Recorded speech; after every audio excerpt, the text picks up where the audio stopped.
नमस्कार, बघूयात आजचा पहिला प्रकार।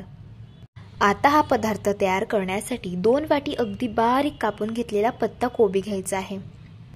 यामध्ये पाव चमचा हळदी पावडर घालायची आहे, 1 चमचा लाल तिखट घालायचा आहे, तिखट आवडीप्रमाणे कमी जास्त करू शकता। 1 चमचा आलं लसूणची पेस्ट घातली, चवीप्रमाणे मीठ घातलं आणि पोहे खायचा 1 चमचा सोया सॉस यामध्ये घालून घेतला आणि 1 चमचा यामध्ये रेड चिली सॉस घालून घेतला। आता हे सगळे जिन्नस आपल्याला चांगले मिक्स करून घ्यायचे आहे। यामध्ये आपण मीठ घालून घेतलेला आहे। मीठ घातल्यामुळे पत्ता कोबी थोडीशी सॉफ्ट होते आणि पत्ता कोबीमधून पाणी रिलीज व्हायला सुरुवात होते, त्यामुळे अजिबात पाण्याचा वापर न करता आपल्याला हे मिश्रण तयार करून घ्यायचे आहे। यामध्ये 1 वाटी मी कॉर्न फ्लोअर घालून घेतलेले आहे आणि पाव वाटी मैदा घातलेला आहे। सगळे जिन्नस आपल्याला चांगले मिक्स करून घ्यायचे आहे। पत्ता कोबीला भरपूर सारं पाणी सुटतं, त्यामुळे अजिबात थोडाही पाण्याचा वापर न करता पीठ आपल्याला चांगलं व्यवस्थित तयार करून घ्यायचं आहे। इथे मी पीठ चांगलं तयार करून घेतलेलं आहे। बघू शकता या पद्धतीचं आपलं हे पीठ तयार झालेलं आहे आणि हे पीठ तयार करण्यासाठी मी अजिबात थोडाही पाण्याचा वापर नाही केलेला। इथे आज आपण कोबीचे मंचुरियन तयार करत आहोत, तर त्यासाठी तेल आपल्याला मध्यम टेम्परेचरवरती गरम करून घ्यायचे। हातामध्ये थोडंसं हे मिश्रण घ्यायचे आणि असं तेलामध्ये घालून घ्यायचे। आता हे मंचुरियन आपल्याला क्रिस्पी आणि कुरकुरीत होईपर्यंत गॅसच्या मध्यम आचेवरती चांगले फ्राय करून घ्यायचे। एका साइडने मंचुरियन फ्राय झाल्यावरती दुसऱ्या साइडने पलटी करून घ्यायची आणि दोन्ही बाजूने चांगले फ्राय करून घ्यायचे। मंचुरियन इथे मी फ्राय करून घेतलेले आहे। आता आपण यांना काढून घेऊया। बघू शकता मस्त असे क्रिस्पी कुरकुरीत असे हे मंचुरियन तयार झाले। चायनीज सेंटरवरती मिळतात अगदी तसेच आणि त्याच चवीचे मंचुरियन आज आपण घरच्या घरी तयार केले। चवीला हे अगदी छान लागतात आणि मस्त असे क्रिस्पी कुरकुरीत तयार होतात। एकदा तुम्ही या पद्धतीने नक्कीच ट्राय करून बघा। प्रकार क्रमांक 2। आता हा पदार्थ तयार करण्यासाठी 1 वाटी बारीक कापून घेतलेली पत्ताकोबी घ्यायची आहे। त्याच वाटीने पाव वाटी किसून घेतलेला गाजर घेतलं, पाव वाटी अगदी बारीक कापून घेतलेला कांदा यामध्ये घालायचा आहे आणि त्याच वाटीने 1 वाटी यामध्ये बेसन पीठ घालायचं आहे। पदार्थ क्रिस्पी आणि कुरकुरीत तयार होण्यासाठी 2 चमचे तांदळाचं पीठ घातलं, 1 चमचा हिरव्या मिरचीचे काप घातले, 1 चमचा आलं लसूणची पेस्ट घालून घेतली, 1 चमचा जिरे पावडर घालायचे, 1 चमचा धणे पावडर घातली, पाव चमचा हिंग घालायचे, पाव चमचा हळद घालायचे, पाव चमचा ओवा घालायचे आणि बारीक चिरलेली कोथिंबीर घालून घेतली। सगळे शेवटी चवीप्रमाणे मीठ घालून घ्यायचे। सगळे जिन्नस सुरुवातीला चांगले मिक्स करून घ्यायचे आहे। आता यामध्ये थोडं पाणी घालायचं आहे आणि याचं आपल्याला बॅटर हे तयार करायचं आहे। लक्षात ठेवा एका वेळेस जास्त पाणी घालू नका, नाहीतर मग बेसन पिठाच्या गाठी होऊ शकतात। थोडं पाणी घालून याचं आपल्याला बॅटर हे तयार करून घ्यायचं आहे। बॅटर इथे मी तयार करून घेतलेलं आहे। बॅटरची थिकनेस बघून घ्या, या पद्धतीची ठेवायची आहे। यापासून आपण धिरडी तयार करणार आहोत, त्यासाठी तवा इथे मी गरम करून घेतलाय, याला तेल लावून घ्यायचंय। आता हे तयार करून घेतलेलं धिरडीचं बॅटर तव्यावरती घालून घ्यायचंय आणि याला पसरवून घ्यायचं आहे। बॅटरमध्ये आपण भरपूर भाज्या घातलेल्या आहेत, त्यामुळे अगदी गोलाकार असं हे धिरडं होत नाही। धिरडं आपल्याला दोन्ही बाजूने चांगलं भाजून घ्यायचं आहे। एका साइडने धिरडं भाजून झाल्यावरती पलटी करून घ्यायचंय आणि दुसऱ्या साइडने देखील याला भाजून घ्यायचंय। इथे हे धिरडं मी भाजून घेतलेलं आहे, याला आता आपण काढून घेऊया। इथे आपलं कोबीचं धिरडं तयार झालेलं आहे। मुलांना जर कोबीची भाजी आवडत नसेल त्यावेळेस तुम्ही हे धिरडं बनवून घेऊ शकता, चवीला अगदी छान लागतं। प्रकार क्रमांक 3।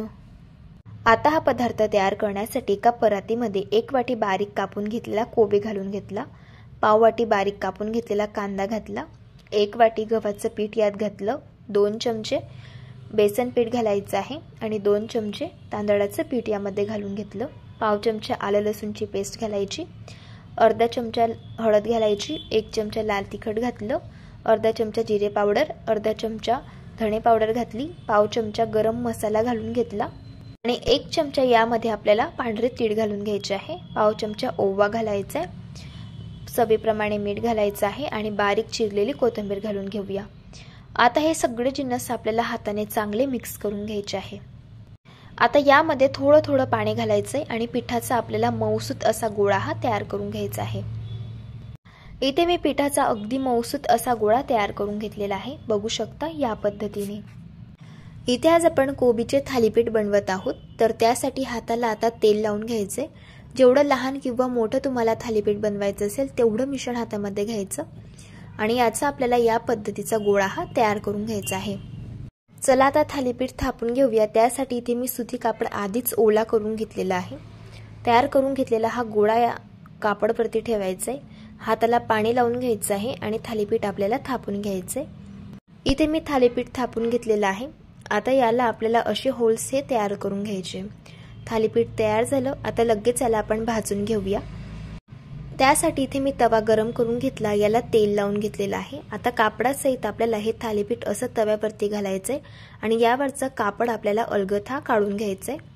थोडंसं तेल आपल्याला या थालीपीठावरती घालून घ्यायचंय आणि हे थालीपीठ क्रिस्पी आणि कुरकुरीत होईपर्यंत दोन्ही बाजूंनी आपल्याला चांगलं भाजून घ्यायचंय। एका साइडने थालीपीठ भाजून झालं की याला पलटी करून घ्यायचे आणि दुसऱ्या साइडने देखील भाजून घ्यायचे। इथे मी हे थालीपीठ दोन्ही साइडने छान क्रिस्पी आणि कुरकुरीत होईपर्यंत भाजून घेतलेलं आहे। आता आपण याला काढून घेऊया। बघू शकता मस्त असं क्रिस्पी आणि कुरकुरीत असं हे कोबीचं थालीपीठ तयार झालं। चवीला अगदी छान लागतं। तुम्ही हे थालीपीठ दह्यासोबत किंवा केचप सोबत खाऊ शकता। या पद्धतीने एकदा ट्राय करून बघा। प्रकार क्रमांक 4।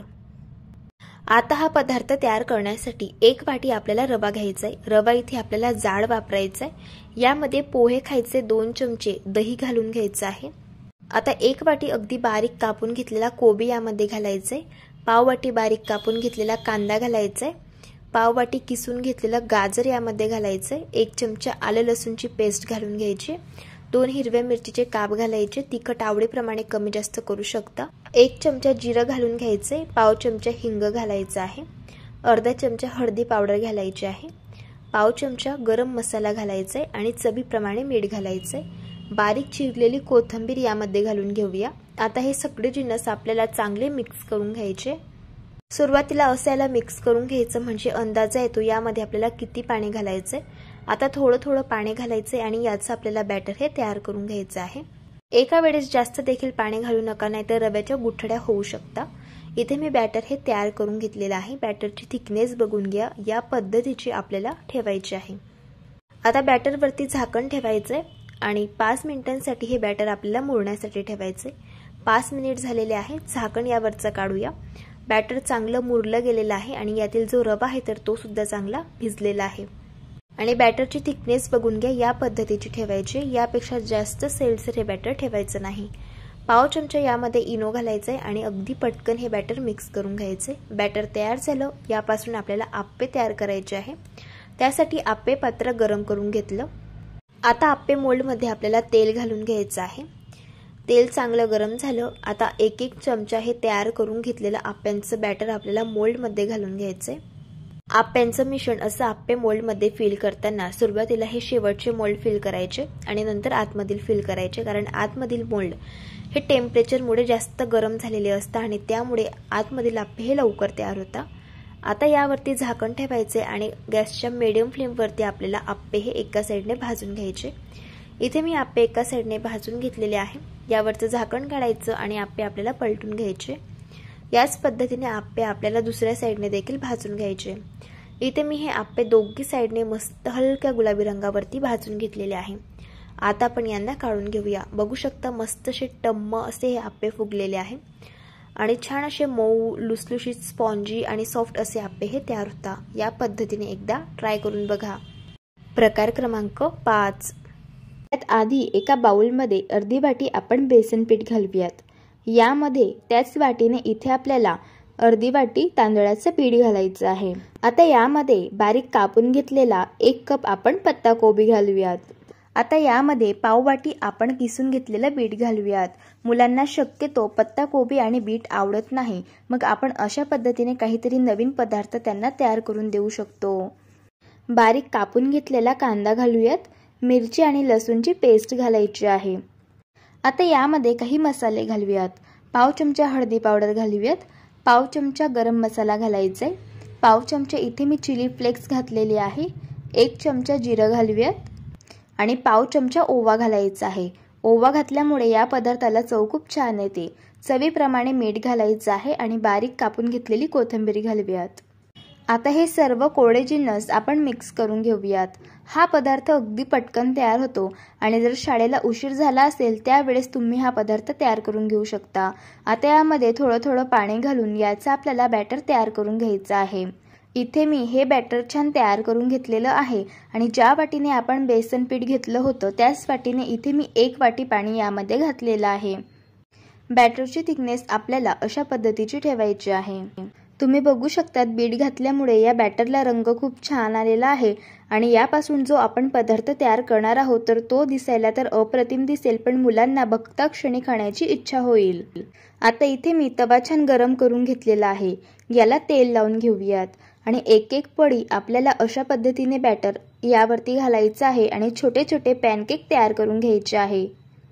आपण याला व्हेजिटेबल पॅनकेक सुद्धा म्हणू शकतो आणि तुम्ही बघू शकतात या पॅनकेकचा रंग एवढा सुंदर दिसत आहे, तेवढेच एक खायला सुद्धा अप्रतिम तयार होता। आता यावरती झाकण ठेवूयात आणि याची एक साइड आपल्याला छान भाजून घ्यायची आहे। इथे मी हे व्हेजिटेबल पॅनकेक एका साइडने छान भाजून घेतलेले आहेत। आता थोडंसं आपल्याला तेल घालायचं आहे, हे पहा अशा पद्धतीने, आणि हे व्हेजिटेबल पॅनकेक आता आपण पलटी करून घेऊयात। आता आपण हे पॅनकेक दुसऱ्या साइडने सुद्धा छान भाजून घेऊयात। थोडंसं तेल घालायचं आहे आणि हे पॅनकेक 2 ते 3 मिनिटं छान भाजून घ्यायचे आहेत। इथे मी हे व्हेजिटेबल पॅनकेक दुसऱ्या साइडने सुद्धा छान भाजून घेतलेले आहेत। हे व्हेजिटेबल पॅनकेक दिसायला एवढे सुंदर दिसतात पण चवीला अप्रतिम तयार होतात। मुलांच्या टिफिन बॉक्समध्येच काय, तुम्ही हे पॅनकेक नाश्त्यासाठी सुद्धा तयार करून घेऊ शकता। जर तुम्हाला आजच्या या सर्व रेसिपीज आवडल्या असेल तर रेसिपीला लाईक करा, चॅनलला सबस्क्राईब करा आणि शेजारील बेल आयकॉन प्रेस करायला विसरू नका। व्हिडिओ जास्तीत जास्त शेअर करा। तर चला भेटू एका मस्त अशा चमचमीत रेसिपी सोबत, तोपर्यंत धन्यवाद।